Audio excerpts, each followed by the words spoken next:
Certo, valendo. Pode ser valendo agora? Pode, valendo. Tá bom, valendo então, Elcio Romário. O nome aparece sempre aqui na legenda, na tela, né, e tudo mais. Então, eu tenho o prazer de ter você aqui finalmente, né, nesse meu projeto aqui, que eu já tinha outros dois projetos que o pessoal conhece, né, pela internet e pelas plataformas, e eu criei esse pote da nostalgia. Não é porque nostalgia é uma coisa, uma coisa velha, uma coisa antiga, quer cultivar isso, quer cultivar aquilo, não. É pra gente resgatar coisas que passaram também, né? Que fazem parte da memória. E tem a tua carreira de ator, tem a tua carreira, digamos, também focada no campo do ramo das dublagens, né? E eu lembro que desde pequenininho eu escutava e sabia o que era a tua voz. Né? Nos filmes do Woody Allen, eu falei, eu falei, não tem outra voz senão aquela, né? Não tem como, a gente se acostuma, né? Impressionante, né? Logo que exigimos assim filmes que tenha legendado com a voz original, mas não adianta, o Woody Allen tem que ser com a tua voz.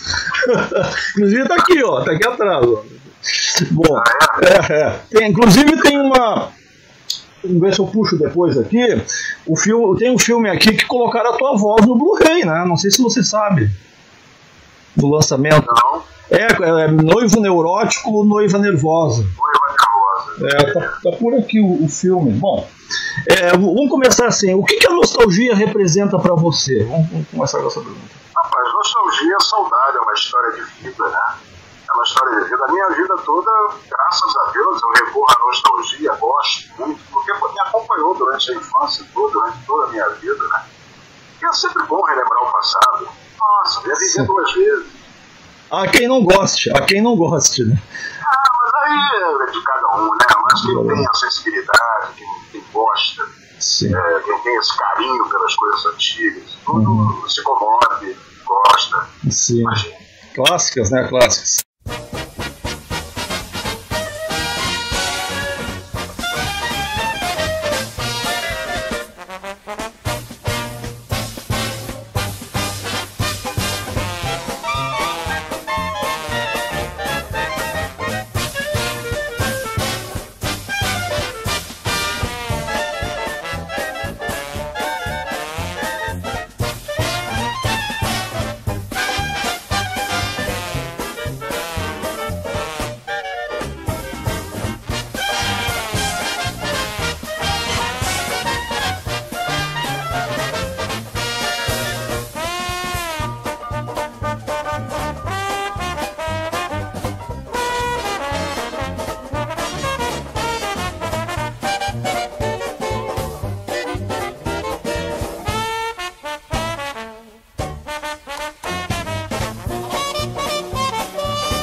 Por exemplo, eu quando tinha 17, 16, eu já tinha nostalgia pelo que já tinha passado.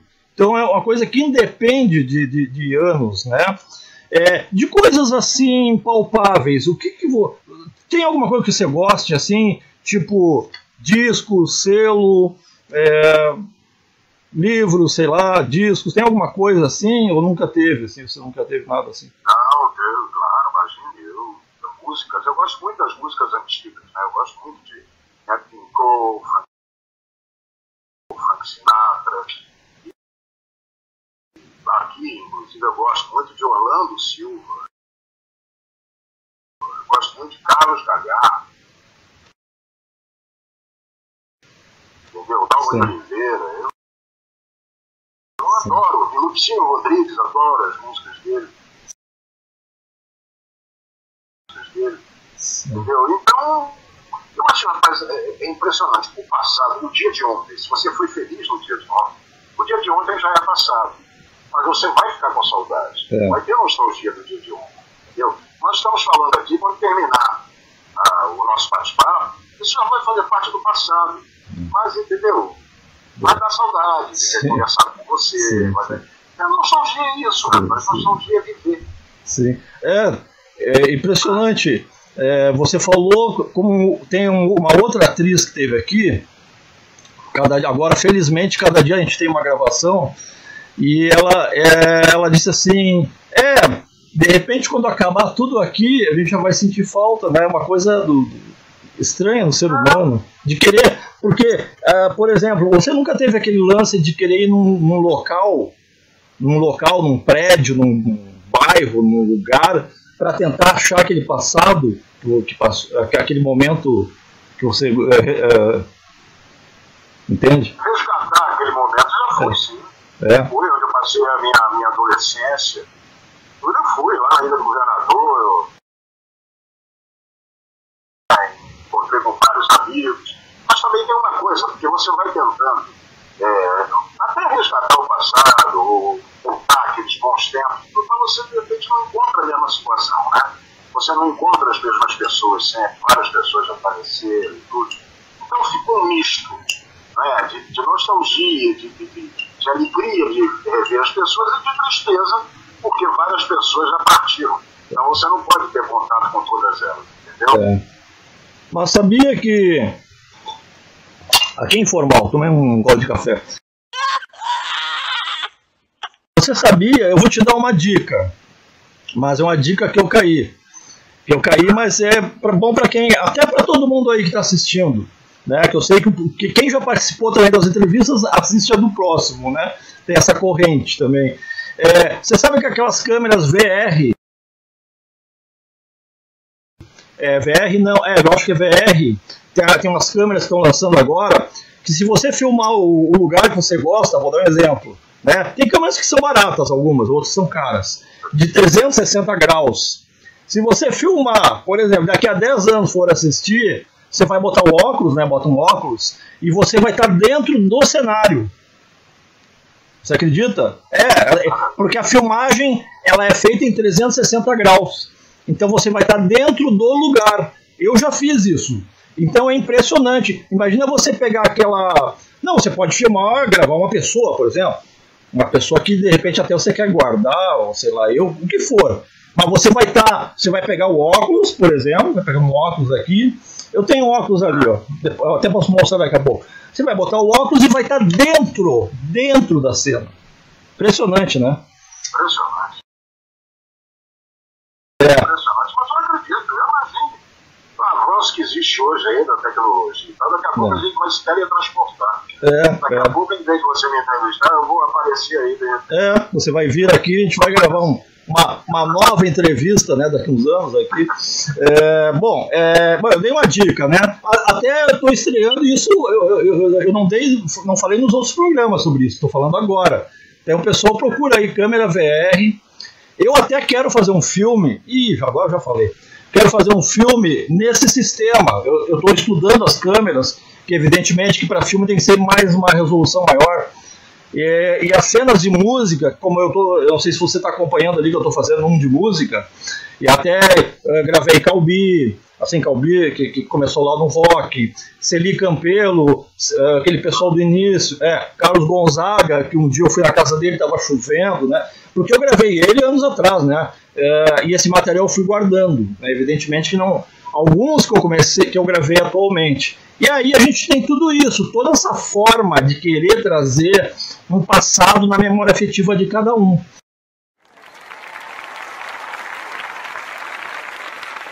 E aí a gente tem tudo isso, toda essa forma de querer trazer um passado na memória afetiva de cada um. Então, por exemplo, eu prefiro, voltando ao ponto de partida, né, eu só consigo assistir os filmes com as suas dublagens, por exemplo. pessoal mete o pau em mim. Mas como? Você não vai escutar a voz do Michael Douglas? e por aí vai, né? Então, quer dizer, mas ficou bem caracterizado. O Poderoso Chefão, eu tenho o Poderoso Chefão aqui, versão DVD, que aí não colocaram a tua voz, aí eu não gostei, aí fizeram uma versão Blu-ray, os colecionadores, né, vou te avisar, eles fizeram e colocaram a tua voz ali, os colecionadores, e colocaram em 1080, é um pessoal aí que faz, né, não sei se eles vão permitir que eu divulgue o trabalho deles, depois eu falo. Bom, é um trabalho muito bem feito, eu sou contra essa coisa da redublagem, sabe? Sim, tem trabalhos feitos nos anos 60, 70, que são verdadeiras obras-primas, porque existiam radioatores que foram dublar, que eram atores maravilhosos, insubstituíveis. Hoje tudo bem, tem uma boa geração e tal, mas não pode se comparar com aquela geração anterior. Então eu acho essa coisa, eu outro dia, não é porque quero puxar a brasa para minha sardinha até puxando, eu estava vendo um filme que eu dublei em 1980, chamado Crepúsculo dos Deuses.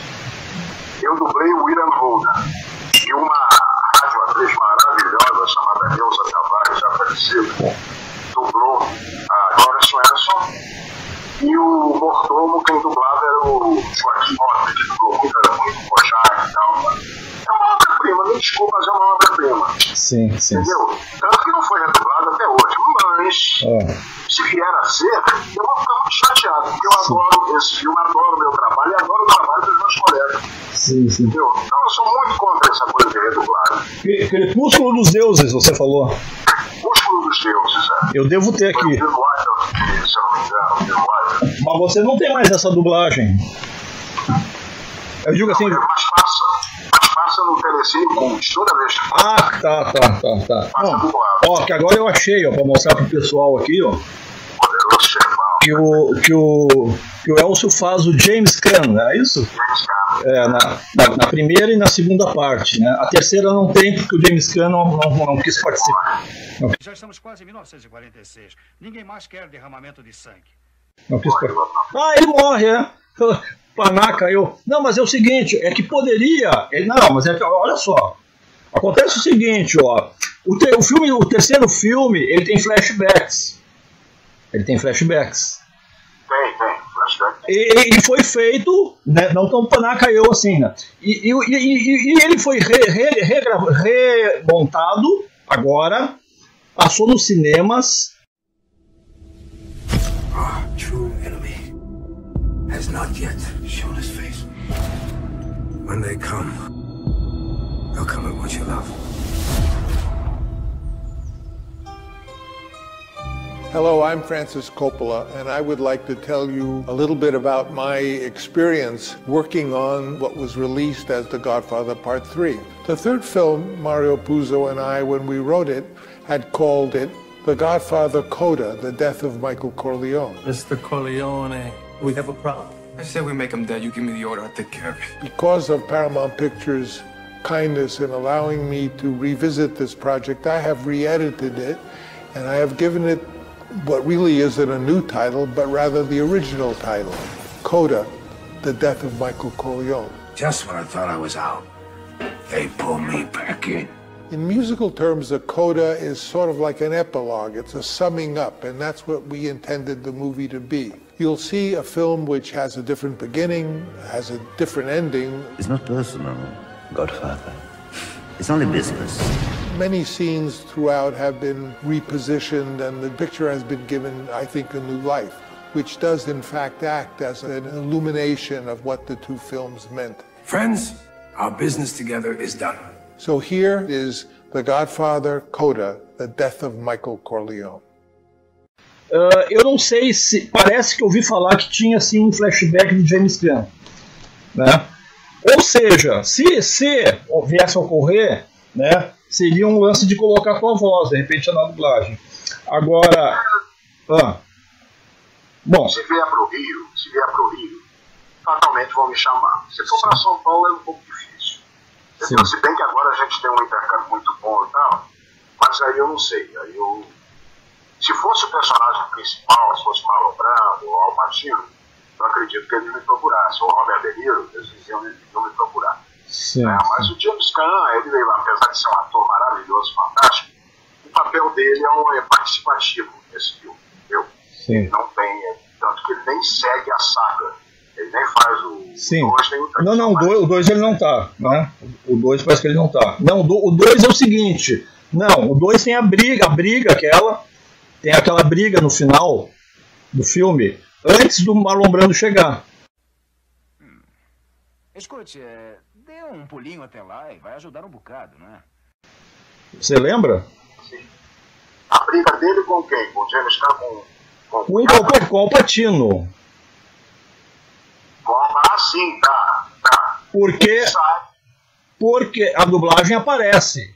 Porque o Marlon Brando não participou do 2, aí o diretor criou uma cena para que desse ao entender que o Marlon Brando, o personagem dele, está no filme no flashback. E aí os caras dialogando ali. O que é isso? Pare com isso, não sei o que e tal. Tem a tua dublagem ali, né? Não tem? Tem. Tem, né? Porque é um filme, cara. Não, tudo bem. A gente fica meio... Eu lembro mais dos filmes mais marcantes e tal, eu lembro. Porque tem muita coisa que a gente dubla que a gente nem sabe que dublou. Eu até assisto as duas versões.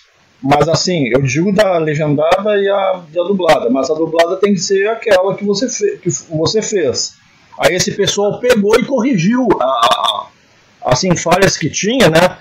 Que não entraram neste aqui. Porque esse aqui é o DVD. Tem o Blu-ray também.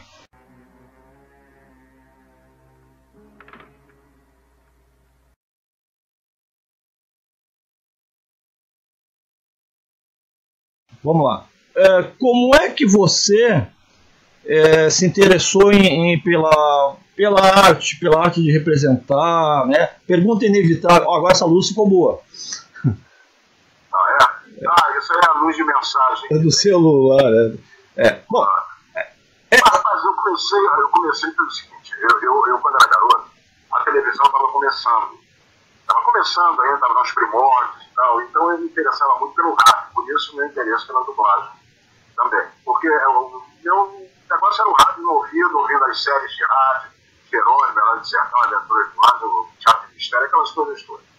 E quando eu saía, meu pai me levava no cinema para ver desenho, para ver os filmes do Oscar de Grande Otelo, aquela coisa toda, eu fiquei fascinado. As ordens, cavaleiro? Nós queremos um quarto. Apartamento. Hã? Apartamento. Apartamento. Tenha bondade.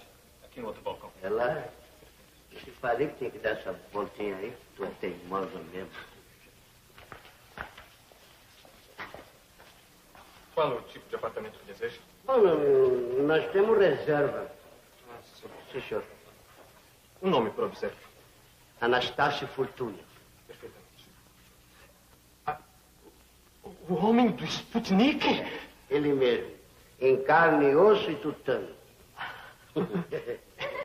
Então eu falava pra minha mãe, mamãe, o que você quer ser quando crescer? Aquela história.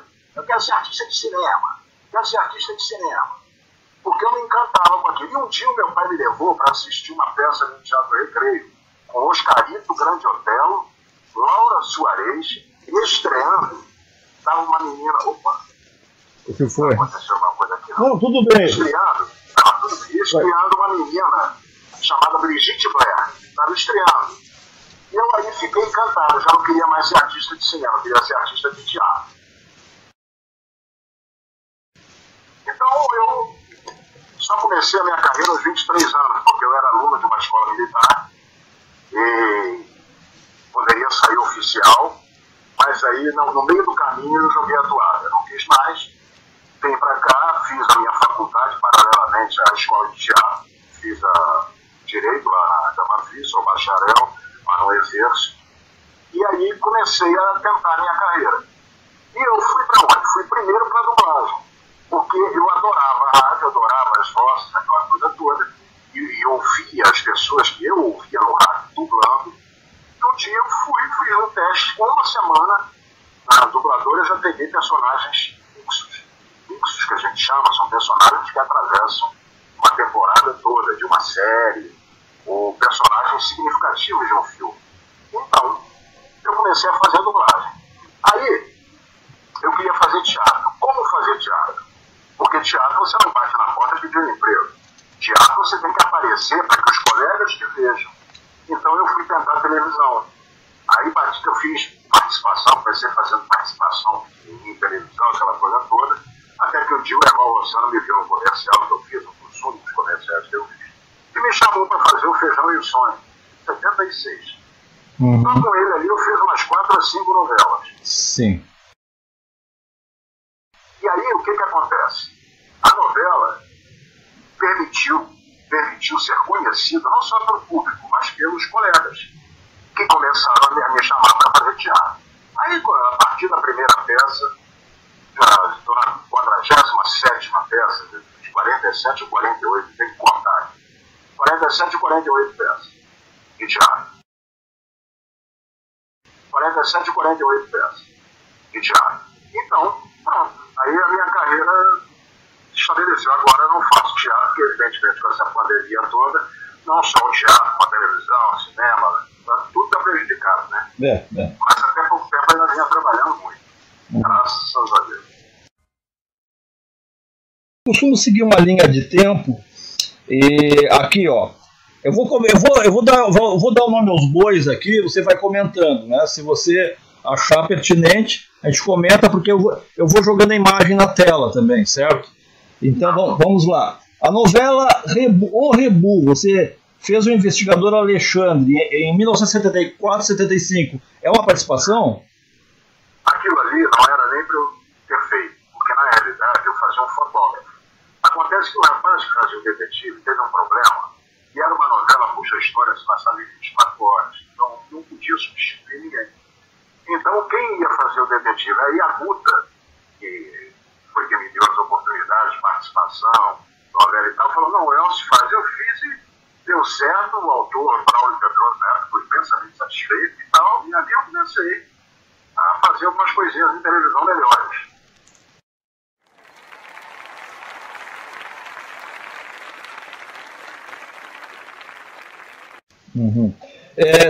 Bom, aí em 76 você citou o Feijão e o Sonho, né?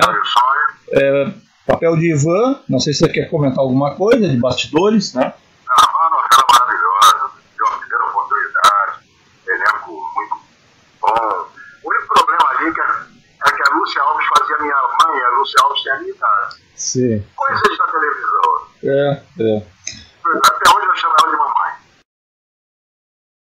Você sabe que o pai do Indiana Jones tinha pouca diferença, o Sean Connery tinha pouca diferença do Harrison Ford, né? Não tinha tanta. Mas em Hollywood a jogada é outra, né, rapaz? Aqui o negócio era botar um cabelo branco, uma maquiagem um pouco mais pesada, mas de qualquer forma a Lúcia sempre foi uma mulher bonita, né? Não aparentava ter a idade. Mas ela, como boa atriz que passou por minha mãe tranquilamente. Sim, certo. Bom, aqui nós temos A Sombra dos Laranjais. Juan, né? Juan Carlos. É isso aí? Essa foi a novela que eu mais gostei de fazer, né? Por incrível que pareça. Foi a que eu mais gostei de fazer, porque invocava aqueles personagens circenses, né? Tudo era passado no circo. E eu comecei a conviver com esse pessoal de circo. Adorei. Que vida maravilhosa. Difícil, mas maravilhosa. Sim. É uma novela incrível, com um elenco também fantástico. Gostei muito de ver. Gida, 1978. É isso? Amadeu, o personagem? Era uma novela também que passou batida, mas eu adorei ter feito. Tinha a Cristiane Torlone, maravilhosa, lá fazendo a protagonista.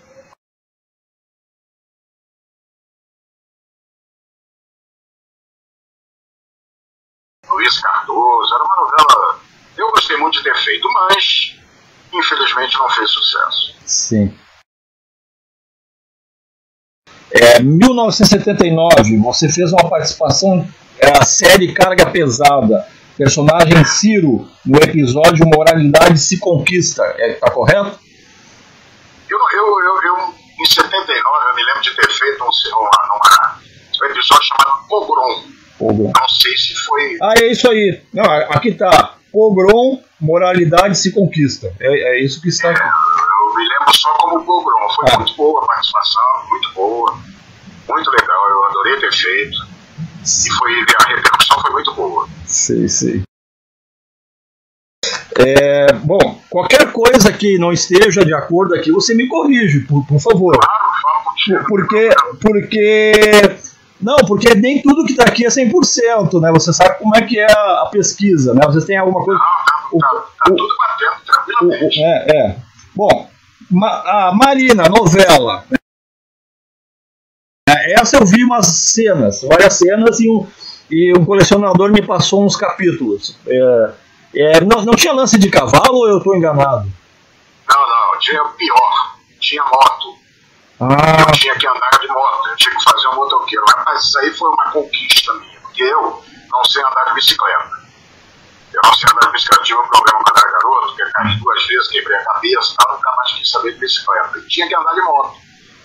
Então eu fui lá na Lagoa aprender a andar de moto. Quando eu falei pro cara que eu não sabia andar de bicicleta, o cara falou, pô, tá de sacanagem comigo, né, rapaz? Não é possível. Pô, tu não sabe andar de bicicleta? Eu falei, não. E andei de moto na novela. Mas o que acontecia? Eu só andava na reta, que a velocidade te dá o equilíbrio. Então quando o Erval tinha que me captar, eu avisava, só na reta, porque na curva é o pezinho no chão, não tem jeito. Então eu passei por motoqueiro na novela, a novela inteira, eu achando que eu era um motoqueiro maravilhoso. E na realidade, eu não sabia andar de bicicleta, era só na reta. Eu ia na reta, pronto, estava tudo bem. O personagem era John Wayne, né? John Wayne, Sim. Por que era esse nome? Você se lembra? O personagem era John Wayne, porque o nome dele era horroroso, eu não lembro agora. Então todo mundo chamava ele de John Wayne. Agora o nome dele era o negócio tétrico. Por isso que era John Wayne. Mas talvez só foi descobrir isso no final da novela. Certo. Bom, 1982, O Homem Proibido, né? Personagem, você sabe o nome ou você quer que eu diga? Esse eu não sei, foi na Manchete. João Rubens. Não, o Homem Proibido, que eu saiba, o Homem Proibido é da Globo, é uma novela que tem o Davi Cardoso, né? Davi Cardoso. Davi Cardoso. Davi Cardoso. Não me lembro, rapaz, você sabe que eu nem me lembro, deve ter sido uma participação tão... coisa que eu nem me lembro, isso eu não me lembro. Não. Bom, se eu estiver errado, será corrigido aqui na tela, na edição. Mas é sim da Globo, tenho certeza. Estás brincando. Porque inclusive tem a capa da trilha sonora, né, os atores estão... Manchete, eu acho que foi Fronteiras Desconhecidos. Exatamente. A Manchete foi... por exemplo, depois você ainda fez mais outras novelas, como Viver a Vida, 1984, né, 1984. 74 não, 84. Foi na Manchete, essa foi na Manchete. Essa foi na Manchete. Era uma minissérie do Manuel Carlos, muito legal. Gostei muito de ter feito. Foi muito boa. Personagem Chicão. Isso, Chicão, né? Isso. Aí você fez em 85 A Gata Comeu. Essa foi o grande sucesso, né? Sim. Zé Mário Braguinha, personagem. Foi maravilhoso essa novela. Eu até hoje não entendi por que A Gata Comeu. Por que esse título aí? Olha, rapaz, eu não sei também, viu? Eu não sei. Porque isso foi coisa lá do Erval, o Erval tinha aquela vez e falou com a Ivani, que era a autora, e eles concordaram em colocar esse nome. Eles concordaram em colocar esse nome. Agora, o porquê, eu não sei. Mas eu sei que pegou. Eu sei que o nome foi ótimo que pegou. Claro. E as pessoas ficam maliciando, né? Bom, nem vou falar. Bom, para não ser desmonetizado. Bom, 1986, Mania de Querer. Personagem Pedro/Pierre. São dois personagens. Essa foi na Manchete também, uma novela muito gostou de ter feito, apesar de ter dado muitos problemas, produção e tal. Mas foi uma novela que o personagem era muito bom. Eu gostei muito de ter feito. Sim, sim. Fronteiras do Desconhecido. E é 1990, Fronteiras do Desconhecido. O que era esse? Era um programa o quê? Investigativo? Era uma série, né? Era uma série, assim, uma série com capítulos fechados, né? Então, cada história era uma história de mistério, de suspense. E eu me lembro até que eu fiz, era o Carlos Alberto, o antigo ator, fazia lá o principal e tal. Foi interessante, mas também não teve muita repercussão, não. Certo. Barriga de Aluguel, né? Você fez uma participação em 1990, é isso? Fiz. Presumo que seja isso, né? Personagem delegado Jair. Tá. Isso. 1990, aliás, 1995, a próxima vítima, também você fez uma participação, né? Aí é Globo. 1996, Quem é Você? Personagem Honório. Quem é Você? Fiz. Quem é Você é Globo, né? Tá. 1996, aí a Vira-Lata, Vira-Lata é uma novela, não é o longa Vira-Lata que fizeram depois. Eu sei, é uma participação boa que eu fazia lá. Foi bem interessante ter feito, gostei muito de ter feito. Isso. Bom, 1997-1998, novela Zazá, personagem Lua. Foi legal ter feito. Você contracenava com o Dória, e eu adorava o trabalho do Dória, tanto que a gente se encontrou em teatro, a gente trabalhou junto em teatro e tudo. Então foi muito bom, foi prazeroso fazer essa novela. Sim. Aí veio 1999, Suave Veneno. Isso é na Globo. Na Globo, Fazia lá também uma boa participação. Sim, personagem Oswaldo. Aí depois... personagem Oswaldo. Bom, aí tem Vila Madalena, 1999 a 2000, personagem Valdir. Tá. Isso, Vila Madalena. 2004, Senhora do Destino. Aí você fez uma participação também, né? Participação. Isso. Também porque eu acho que, creio, né? Suponho que são muitos trabalhos que você faz de dublagem, né? Eu acho que você começou a fazer muitos trabalhos assim. Seria isso, mais ou menos? Para te ocupar? Eu vou te dizer um negócio, sinceramente. Eu não sou muito de televisão. A televisão nunca foi a minha praia. Fiz quando precisava ser conhecido e tal. Eu gosto de algumas coisas. Há pouco tempo eu fiz um trabalho na TV Record, por exemplo, que eu adorei ter feito. Há muito tempo que eu não fazia assim uma novela de cabo a rabo. Adorei ter feito. A direção maravilhosa, uma produção maravilhosa.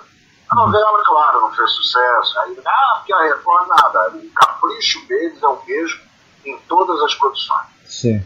Então, mas até aí... Mas que novela foi essa? Bela Aventura. Bela Aventura. Uma novela de 2016 que eu fiz na TV Record.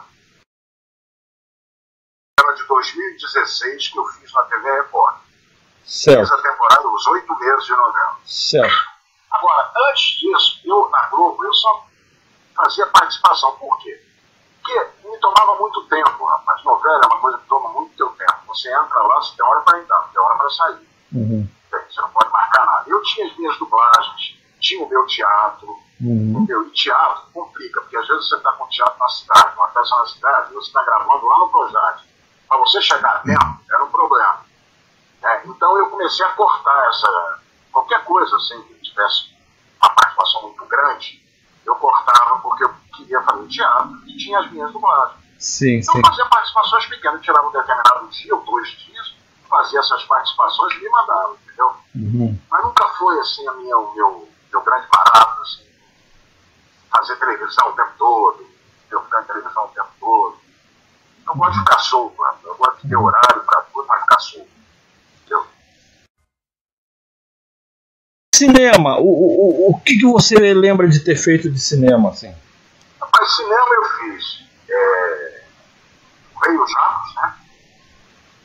Na participação. Tenho aqui. Fiz também o Gabi Estrela, na participação lá do Gabi Estrela, também foi legal. E o cinema para mim se resumiu nisso. Eu nunca fui da patota do cinema também. Adoraria fazer mais, adoraria que me chamassem e tal. Um personagem. Na época me chamaram para fazer, há muito tempo, Inocência. Mas eu estava também com um negócio de teatro, estava viajando com peça, tudo não podia fazer, perdi. Que era até um papel bom, quem fez foi o falecido Ricardo Zambelli, que é uma pessoa maravilhosa. Era um bom papel, mas perdi. Tudo assim, também muito em função das minhas viagens com o teatro. Eu me excursionei muito com o teatro durante muitos anos, entendeu? Sim. Isso me deixou um pouco fora do eixo. 1986? Foi em 1986 o Inocência que você estava muito ocupado. Foi por aí. Logo depois, se não me engano, a Gata Comeu. Que você falou... Deixa eu ver aqui. Que você falou que estava super ocupado, né? Então eu me interessei em saber o ano. Mas eu acho que esse aqui, ó. Tem aqui a Gata Comeu 85. De 85 para 86. Mais ou menos. Em 86 eu estava com direito a volver, viajando. Depois fui viajar pelo Brasil todo. Foram meses e meses de viagem, entendeu? Então ficou difícil. Difícil. Mas você conseguiria fazer um filme do início ao fim? Claro. Né? Claro, dependendo da personagem, dependendo do cascalhinho que a gente recebe, claro que eu iria. Sim, claro, também. É a minha vida, é a minha profissão, entendeu? Eu tendo uma coisa para fazer, podendo colocar uma coisa no lugar, né, da preferência a uma determinada coisa, eu dou. Quando não, aí, meu amigo, eu faço o que aparece, né? Claro, eu preciso viver, sobreviver, faço. Mas, de qualquer forma, o cinema, eu adoraria fazer pela importância que tem, né? Pela importância que tem, pela arte que é. Né? Eu adoraria, imagina. Tenho certeza que se começasse a fazer cinema, eu não ia querer mais deixar de fazer. E outra coisa, por exemplo, as dublagens. O Woody Allen, eu não acompanhei os últimos filmes, né? Assim, um que o outro. Eles não mantiveram a tua dublagem do Woody Allen? Ou eu estou enganado? Não, o Woody Allen, você manteve a dublagem do Woody Allen, por exemplo? Não, se o filme vier aqui pro Rio, eles me chamam para fazer. Lá para São Paulo eu não garanto, entendeu? Mas, como eu te disse, como está esse intercâmbio, e as pessoas gostam do meu trabalho do Woody Allen, são bem capazes de me chamar. Mas o Woody Allen também, agora tem idade, está filmando muito pouco, né? Sim. Está filmando muito pouco. Mas a maior parte dos filmes que ele fez, eu dublei. Isso, exatamente.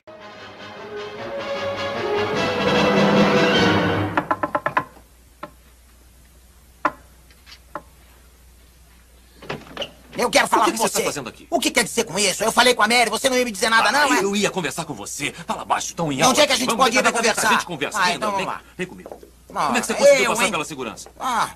Eu sei lá, eu só vim entrando. Mas o que você tá me dizendo? Que vai deixar a Emily, que isso é verdade, e fugir com a vencedora do prêmio Zelda Fitzgerald de maturidade emocional? Mas eu a amo, eu sempre a amei. Mas que tipo de maluco amigo é você? Eu sou um maluco amigo, fui eu quem apresentou você a ela. Por quê? Com que finalidade? Isso é que eu não entendo. Eu achei que você ia gostar dela. Eu gosto, agora nós dois gostamos. Mas eu gostei dela primeiro. Gostei dela primeiro? O que você é, um garotinho de 6 anos? Poxa... Olha aqui, eu pensei que tivesse terminado. Eu não teria animado você a sair com ela se achasse que ainda gostava dela. E daí? Você gostava dela e agora não gosta mais. Então gostou dela. Fique sabendo que ainda é cedo, hein? Pode mudar de opinião antes do jantar. Não se torne sarcástico, não, tá? Pensa que isso me agrada? Quanto tempo ia ficar saindo com ela sem me dizer nada? Você não tá querendo transformar este caso numa de suas lições de moral. Podia ter me dito. Tudo que tinha que fazer era me ligar e falar comigo. Sabe que eu sou muito compreensível. Eu teria dito não, mas você teria sido honesto. Eu quis falar com você sobre isso, mas sabia que ia ficar aborrecido. Nós só tivemos alguns encontros inocentes. Alguns? Ela falou um. Vocês dois deviam combinar essa história, sabia? Não ensaiaram antes. Tomamos café juntos 2 vezes. Que é? Ela não toma café. O que foi que fizeram? Se encontraram pra tomar chá? Isso não é nada romântico, é até um pouco geriátrico.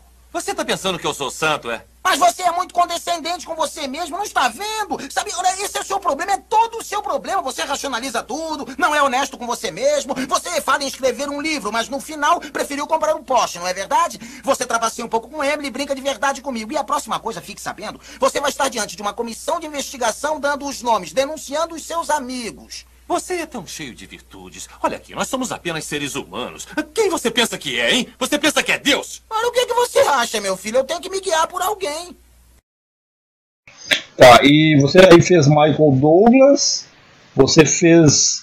Você pode ir dizendo aí se quiser também. Eu posso... Agora o Michael Douglas, eu dublei lá em São Paulo 2 anos da série chamada Método Kominsky.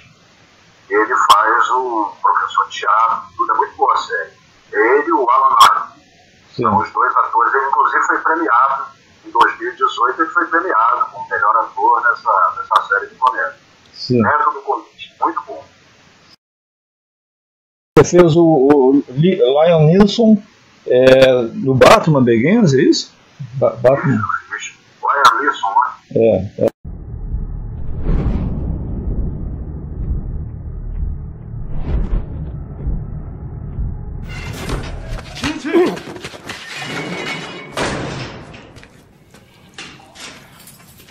Está tão louco para combater criminosos que se deixa prender para pegar um de cada vez? Na verdade, havia 7 deles. Eu contei 6, Sr. Wayne. Como sabe meu nome? O mundo é muito pequeno para alguém como Bruce Wayne desaparecer, por mais que queira se afundar na lama. Quem é você? Meu nome é Henri Ducat, mas falo em nome de Ra's al Ghul, um homem que é muito temido no submundo do crime. E que pode dar um rumo a você. Quem diz que preciso de um rumo? Só pode estar aqui por escolha própria. Você vem tentando aprender sobre o mundo do crime, mas quaisquer que tenham sido suas intenções, você acabou se perdendo de vez.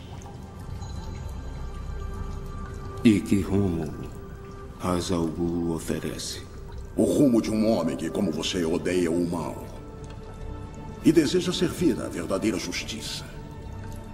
O rumo da Liga das Sombras. São justiceiros. Não. Um justiceiro é um homem perdido que age visando benefícios próprios. Ele pode ser destruído e até preso. Mas se você se torna mais do que um simples homem, se é dedicado a um ideal e não conseguem deter você, aí então você se torna bem diferente. No quê? Numa lenda, Sr. Wayne.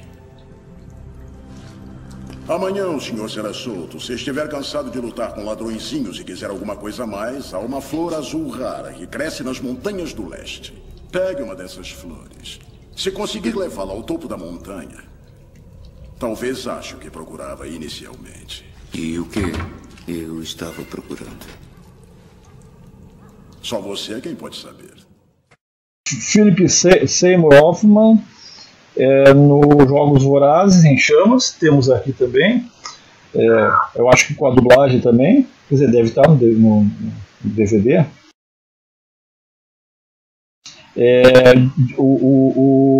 Você fez Jack Nicholson no O Destino Bate à Sua Porta e Duelo de Gigantes, é isso? É isso. Certo. Mas eu já dublei foi gente, viu? Sim. Eu dublei foi Charlton Heston, Edward Robinson. Nossa, mãe do céu. Eu dublei foi gente. Gozado, o meu ídolo no cinema, ídolo do cinema americano, chamava-se Gary Cooper. Gary Cooper. Eu nunca consegui dublar o Gary Cooper. Também hoje não dublo mais, né? Porque ele já não faz mais filmes, sabe? Já tá dublado. Pois é. Mas eu adorava o Gary Cooper. Todo filme dele, aí eu, garoto, meu pai me levando, meu tio me levando pra assistir Gary Cooper. Quando ele morreu, eu chorei. Tinha 11 anos de idade, você vê. Em 1961, por aí, ele morreu. Eu chorei. Tem todos os filmes dele aqui, até eu ia puxar aqui, ó, essa hora que o pessoal vai dizer, mas o cara saiu de quadro, que eu tava tentando puxar aqui para mostrar o ator que o Elcio está citando. Porque evidentemente que a maioria do pessoal aqui, nem pra minha geração, o Gary Cooper, assim, né, quando o Gary Cooper não alcançou. Mas como conhecedor de cinema, evidentemente que eu sei quem é Gary Cooper, né? Mas o pessoal acho que não conhece. Eu queria puxar aqui. Aí é o contrário. Por exemplo, quando eu era assim mais jovem, então mais adolescente, eu não conhecia os da minha geração, não interessava, eu achava tudo ruim, sabe? Assim, ruim no sentido assim, a parte musical, a música que é uma coisa que eu tenho inserido, e não estou dizendo atores, atuação, mas eu acho que a pesquisa ela caiu muito. Deixa eu olhar aqui. Não, esse aqui é Tyrone Power. Tinha Tyrone Power também. Você gostava do Gary Cooper? Estou tentando achar o Gary Cooper aqui. Frank Capra. Ah, não, isso aqui não é. Deixa eu ver. Ah, mas tudo bem, eu coloco aí na tela aí. Ele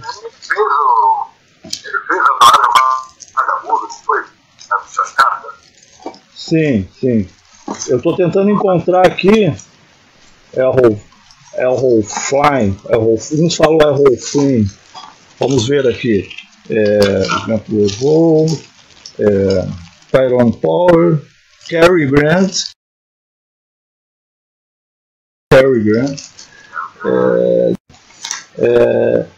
A felicidade não se compra. Felicidade não se compra. James Stewart. Eu só estou falando o que não é, né? Só que você citou aí.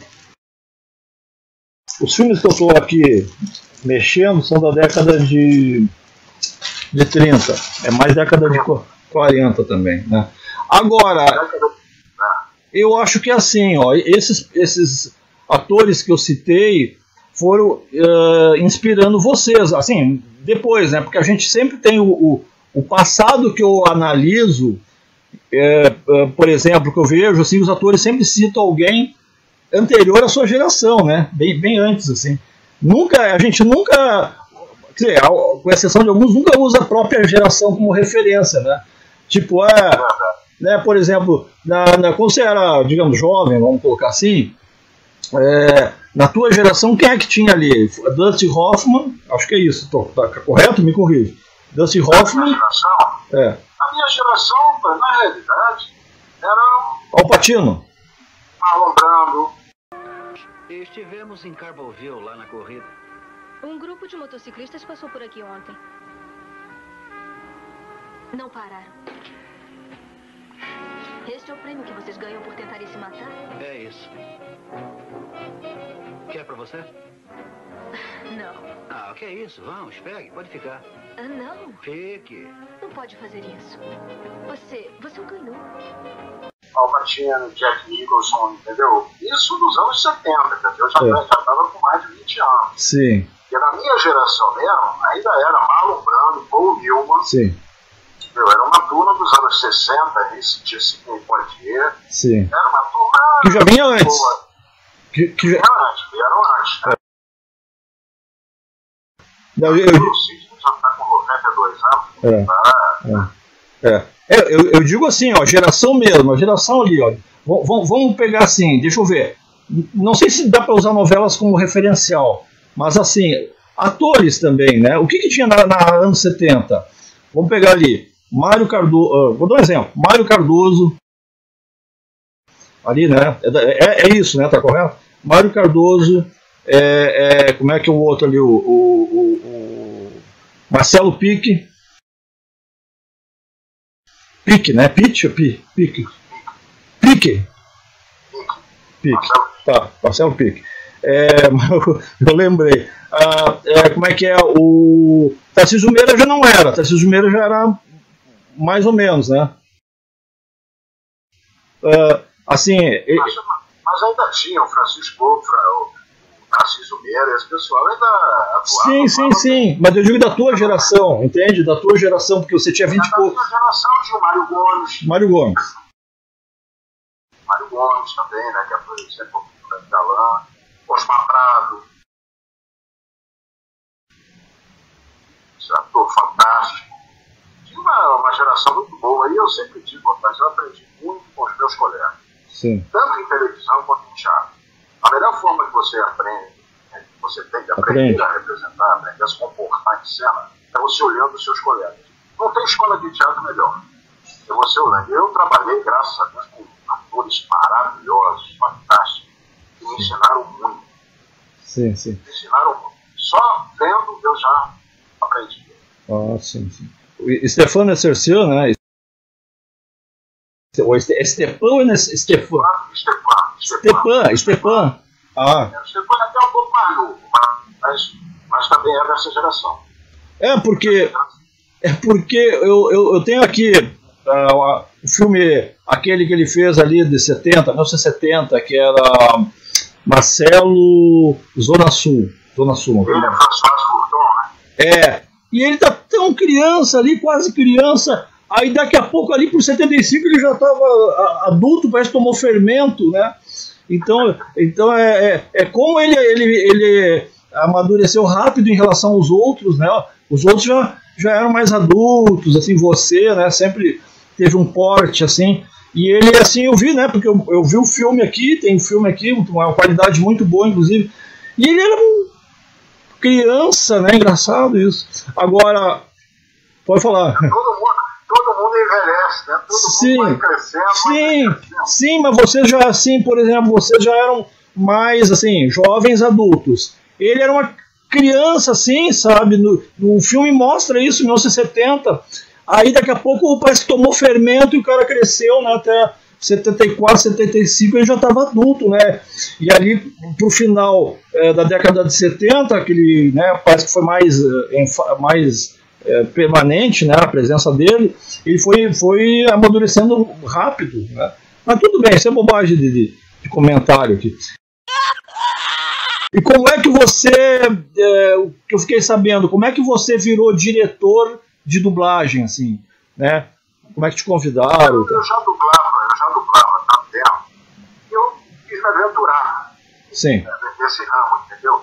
Quis me aventurar nesse ramo. Uhum. Como você é diretor de dublagem? Porque na dublagem você vai de casa em casa, né? Sim. Estúdio em estúdio. Então é uma movimentação muito grande. Sim. Dirigindo dublagem era mais cômodo para mim, porque eu ficava na empresa o dia praticamente todo, porque além de dirigir, eu também dublava na mesma empresa. Então eu ficava lá, ficava rápido, para mim era extremamente cômodo.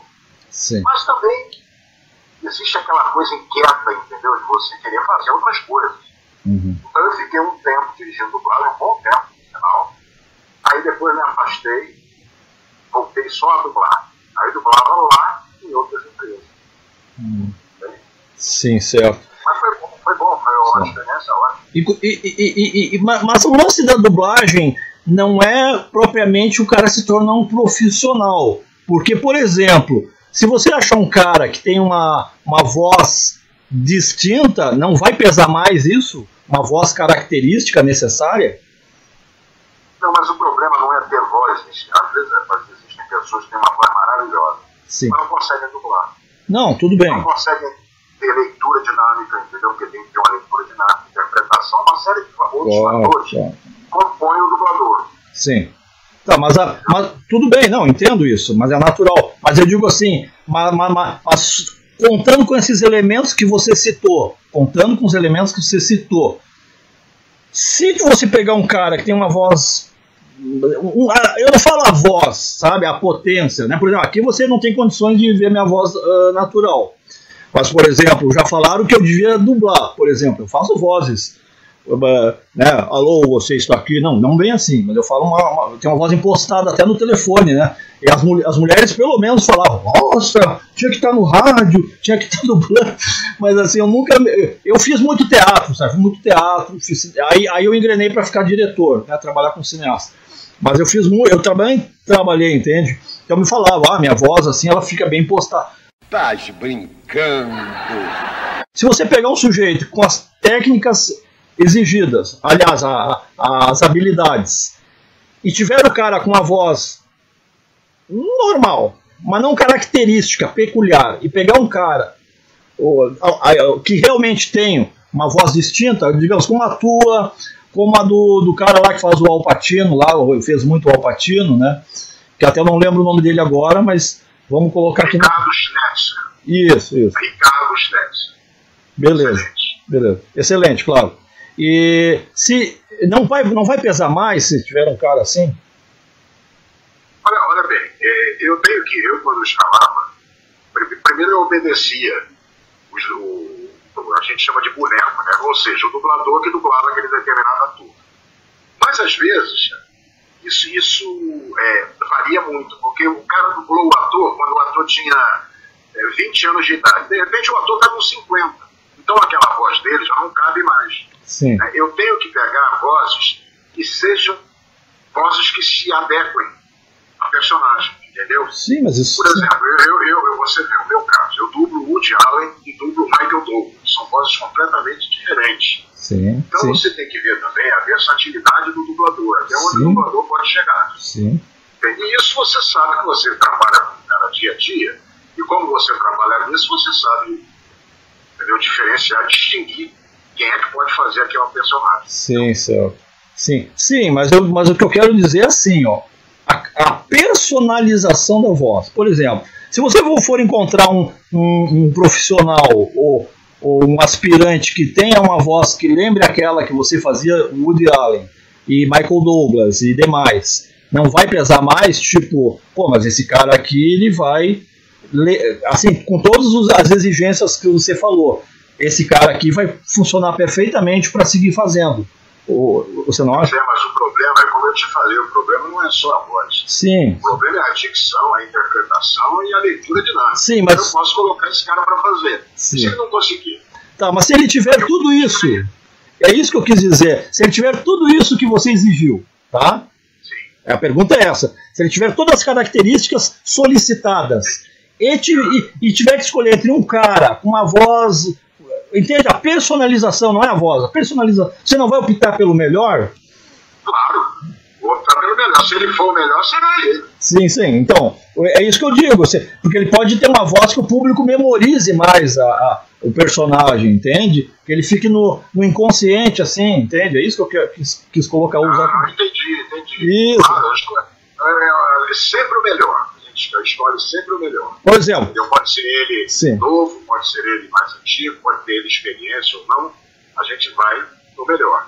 Sim. Nem sempre o mais antigo vai fazer melhor. Claro. Pode fazer melhor outros também, não aquele.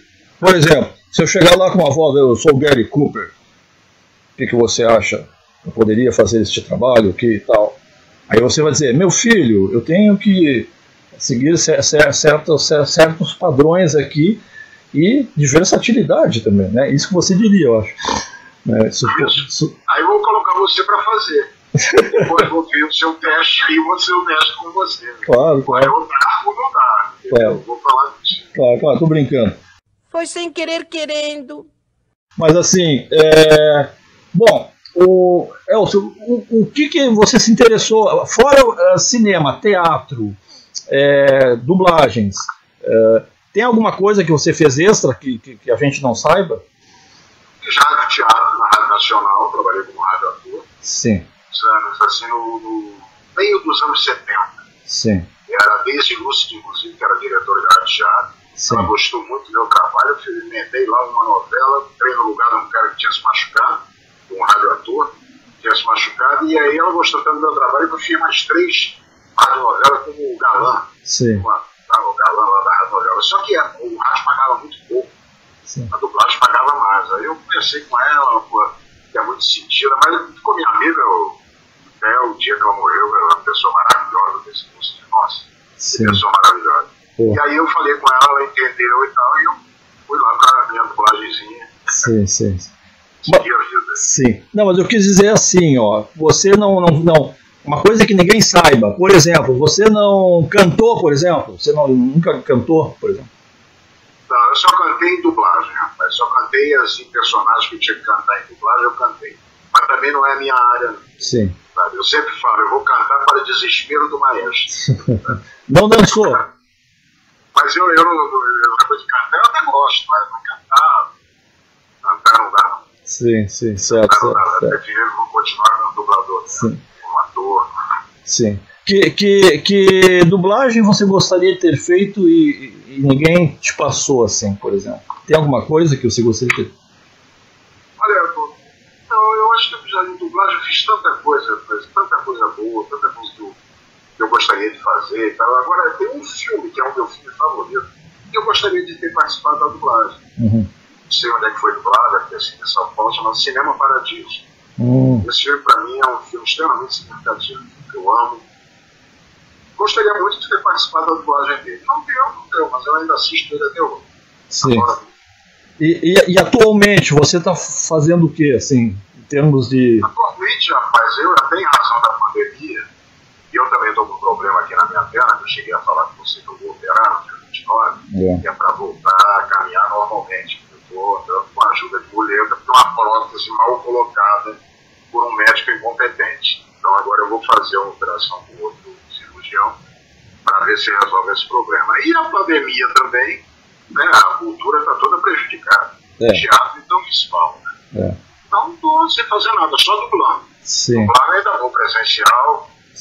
Talvez faça aqui um home aqui em casa, um estúdio aqui em casa, futuramente, para dublar também de casa.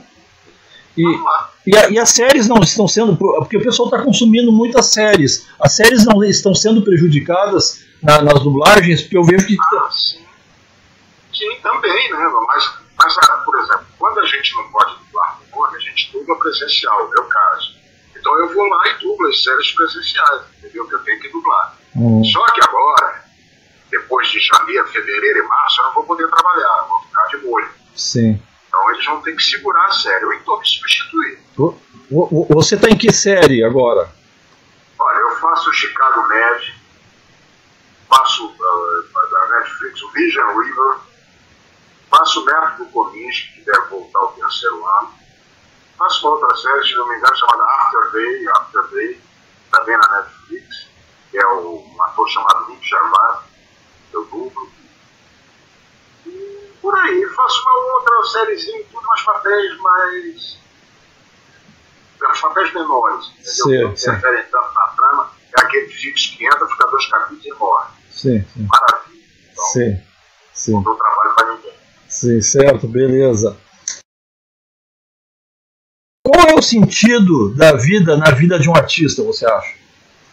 Na tua opinião? Na minha opinião, rapaz, eu acredito que ser artista é fazer com que as pessoas sejam mais felizes. Essa sempre foi a minha diretriz de vida, fazer com que as pessoas sejam mais felizes através do meu trabalho. Esse sempre foi o meu objetivo, a minha meta. E, digamos assim, o que você, qual o rumo que você acha que vai haver entre público e artista, a relação, né? O que você acredita que vai acontecer daqui para frente, né? Com essa tecnologia que já está se avançando e tal, e que as pessoas não querem mais sair de casa, né? É a tendência. Você acha que vai aumentar esse mercado aí que você se encontra? Eu acredito que sim. Eu acho que tem espaço para todo o mercado. Porque tem aquelas pessoas que não gostam de sair de casa, mas tem as que gostam também. Entendeu? E que vão. Agora, o problema é o incentivo que vai se dar à cultura. Como o produtor de teatro vai poder produzir uma peça? Como o ator vai ganhar atuando numa peça? Entendeu? Tudo isso é que me preocupa. Agora, claro que tem espaço para tudo.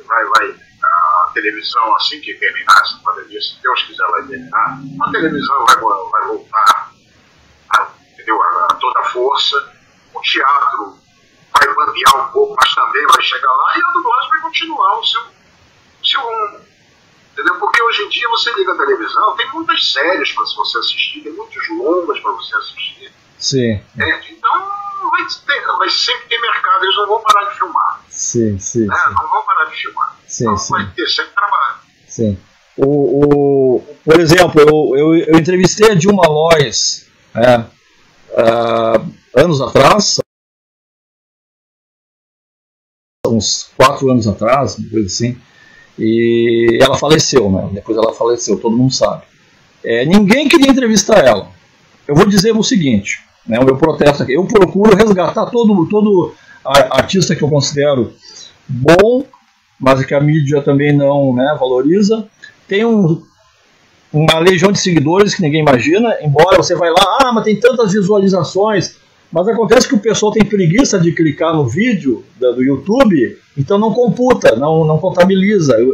O pessoal deve ficar ali na Facebook, fica não sei onde, ali pimba, clica, mas eles viram, o pessoal, tem muita gente que vê, sabe? Então eles perguntam essas coisas, às vezes eu tenho que perguntar coisas que não sou eu que necessariamente estou perguntando, coisas que eles querem saber, né? Então eles perguntam, por exemplo, essas coisas, né? Então, sobre série, tem uma febre de séries, uma febre de plataformas, está tudo indo para plataforma, né? Como a Dilma Lois que eu estava falando era o seguinte, é que eu, por exemplo, até eu, tirando o lado profissional, até eu, no plano de espectador, eu me senti, digamos, pô, mas não entrevistaram esse ator, essa atriz, né? Consegui o contato dela na Flórida, fiz ela, assim como você está fazendo agora, né? Estamos gravando nesse padrão, e impressionante que não tinha ainda essa febre total. E aí eu nem sabia fazer captura de tela, eu tive até que fazer uma captura improvisada com uma câmera de alta definição. E ocorre que ela falou essas coisas, entende? Já naquela época ela estava falando. Então, assim, é uma coisa que a gente não vê em alguns países acontecer, né? Ninguém pensou nisso antes, só o McDonald's. Então, deixa um recado aí, como é que você gostaria que depois dessa pandemia, né, como é que você acreditaria que deveria ser o mercado, assim, e a relação artista-público? Olha, mas eu gostaria que as pessoas valorizassem mais produções teatrais de categoria. Eu fazia parte de uma companhia, ainda faço, só que a companhia parou de tudo isso, a companhia de Vitor Simon, que montava clássicos para levar ao público esses clássicos, porque ninguém monta mais clássicos. Então monta uma comédiazinha, desculpe, mas rasteira, o outro monta um espetáculo que, para satisfazer seu ego, e fica lá falando 2 horas, 3 horas, tudo uma coisa cansativa. Então eu espero isso, entendeu? Que as pessoas valorizem esse tipo de trabalho, ou seja, peças clássicas em que você veja clássicos que fazem parte da cultura mundial, universal de teatro, entendeu? E que o teatro comece a ter vapor, entendeu? A ter força. O teatro, porque a televisão vai ter, o cinema vai ter, a dublagem vai ter, mas principalmente o teatro. Porque isso que você falou das pessoas não irem ao teatro, isso é que está existindo realmente. É o medo, a insegurança, isso é a televisão, é a internet, essas coisas todas. Mas é importante que as pessoas também vivam, saibam. Né? Sim. Mas acontece assim, ó. A Warner, por exemplo, cinema. A Warner já declarou que assim, o número de salas serão reduzidas, os lançamentos blockbuster, né, não serão mais produzidos pela diminuição de público, né, em salas. E o que vai ocorrer daqui para frente, pelo que se presume, né? Não sou eu que estou falando, você pode pesquisar aí em vários youtubers e analistas e críticos na internet. O que eles estão informando? Que você vai fazer um filme vai ter um coquetelzinho ali, né, num local, todo mundo vai participar, e depois todo mundo vai para casa baixar o filme para ver. Entende? Para você ver. Por isso que o cinema aqui na esquina de casa, o Otis, com 3 salas, fechou. Por causa disso, acabaram as locadoras. Também. Hoje em dia você baixa qualquer filme, você vê qualquer filme aqui no celular, no computador. O cinema vai ser bem prejudicado. Quer dizer, o cinema, as salas, né? Sim. As salas. Nesse plano. Não, eles estão falando assim, ó, porque é uma tendência do pessoal se acomodar assim. Pessoal, até eu próprio, por exemplo, individualmente, independente dos meus planos, né? que assim, além de eu querer realizar os trabalhos, eu também assisto e também coleciono. Eu já coleciono. Ó. Eu não acredito nessa coisa, vocês vão me desculpar aí, vocês estão assistindo. Eu não acredito, vamos ver a opinião do Elcio, mas eu não acredito nesse lance de jogar tudo para a nuvem e deu. Porque, observe bem, você viu o filme do Spielberg, aquele, o jogador número 1? No filme ocorre uma... Até eu já pensei nisso numa história. Ocorre aquela crise da banda larga. Bum, cai tudo. E aí, quem não tiver isso aqui, não vai ter nada guardado, vai perder, sabe? Eu vejo atores aí, que eu fui na escola lá de São Paulo, lá do Dimas Oliveira Júnior, que tem uma escola com muitos atores, e ele faz filmes também, e aquele pessoal todo, ai, minha vida tá no celular. Pô, já pensou o cara botar a vida dele no celular e não guardar nada numa... pessoal, vamos voltar a usar agenda, vamos escrever. O físico, ele não é coisa de gente antiga, não é coisa de retrógrada, né? Você não concorda? Claro, é coisa de gente inteligente e prevenida. Ué, claro. Porque o físico, ele é importante. Eu acho que daqui a pouco vai ter até resgate de físico, porque não teve resgate de vinil, de LP. O LP é bonito, o som é melhor, né? Porque você mesmo pode dizer, né? Você bota um filme aí no YouTube, que a pessoa nem processa mais. Botou meu filme ali, eu vou processar.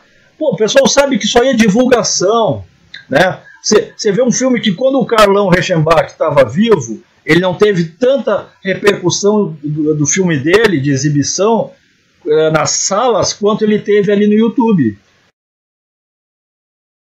Né, de um filme chegar a 500 mil visualizações. Então, é uma propaganda. Né? Outra tese que eu tenho, que é meio estranha, vocês vão me bater, você observa bem, aquele camelô que pirateava um filme, que botava um filme ali na rua, ele, na verdade, ele estava funcionando como um divulgador do filme do cara. Entende? O mesmo que tu ir na rádio levar um trabalho ali, quem é músico também, e a rádio está divulgando, ali o camelô está divulgando. Isso não são palavras minhas. Você vê o que o roqueiro aquele, o Supla, né? Uma vez ele declarou, isso está declarado, não é uma opinião minha, para não dizer depois que eu estou falando, que ele reclamou uma vez que ele queria saber se o camelô tinha ouvido o show dele. Né, então o cara fica zangado. Se o meu show está sendo pirateado, é porque ele é bom. Se o meu filme está sendo pirateado, é porque ele é bom. Né? Então é isso aí. Né? A coisa é muito estranha, né? Tá muito estranho, de um lado muito estranho. Né? Mas eu penso assim, vamos acreditar mais no físico. O físico, o que é palpável. Vamos tocar, vamos ao teatro, né? Vamos prestigiar os atores, né? Tem essa onda aí de querer massacrar os atores, mas isso aí é outra história. Elcio, eu vou fazer a pergunta que eu faço sempre. Tem alguma pergunta que eu deveria ter feito durante a entrevista e não fiz? Que você considera? Meu querido, eu acho que você fez uma excelente entrevista. Aliás, eu gostaria muito de parabenizar você pelo seu trabalho, esse resgate que você faz da memória do cinema, a memória da música. Meus parabéns, eu fico muito feliz de você ter escolhido para dar esse depoimento aqui. Adorei. Tá? A única pergunta que você poderia ter feito para mim é se eu sou feliz. Entendeu? Então eu responderia a você com uma frase do Herman Hesse: a felicidade não é o que, é como. Tá? Então, a pergunta não foi feita, mas eu já respondi. Pô, beleza.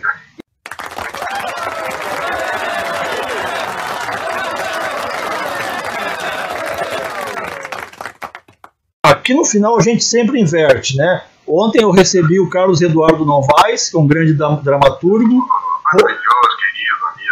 romancista, cronista, e para quem está chegando agora, né? E eu perguntei para ele, eu sempre faço uma brincadeira no final. Faça uma pergunta ao entrevistador.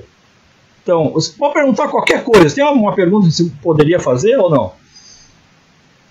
Gostou de me entrevistar?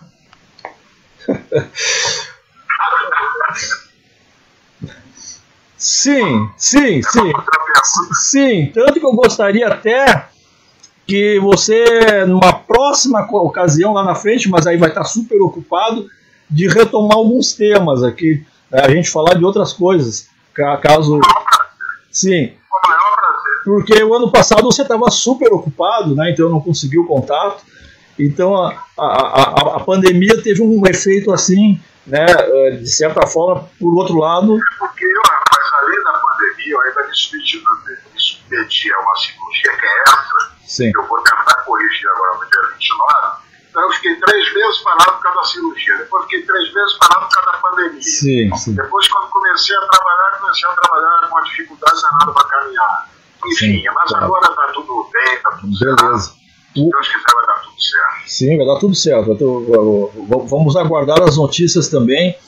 E, porque assim, eu lembro até hoje da frase que você falou, né? Você tá lá gravado, não apaguei, né? Me desculpa, eu tô sobrecarregado, né? Aí eu queria, por que ele não falou? Por que ele não fala como um dos personagens? Assim, é viagem minha. Eu queria ouvir assim, Emerson, você passou dos limites. Eu queria que você dissesse, Emerson, que nem nos filmes. Emerson, você passou dos limites. Emerson, o quê? Você passou dos limites. Você quer com que voz? Para do Michael Douglas? Você escolhe aí, só pra... Michael Douglas é a minha voz. Emerson, você passou dos limites. E quando o Michael do Woody Allen? Emerson, você passou dos limites. Muito bom, muito bom. Não, muito bem trabalhado a dinâmica, né? Então, muito obrigado pela tua presença.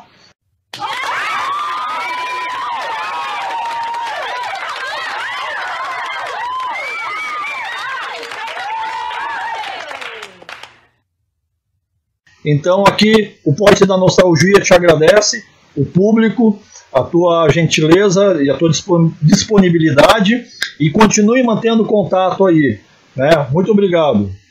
Obrigado a você, querido, e obrigado ao seu público também, que tem um bom gosto de seguir você. Certo. Um grande abraço. Saúde e paz aí. Todos nós. Tá bom, beleza.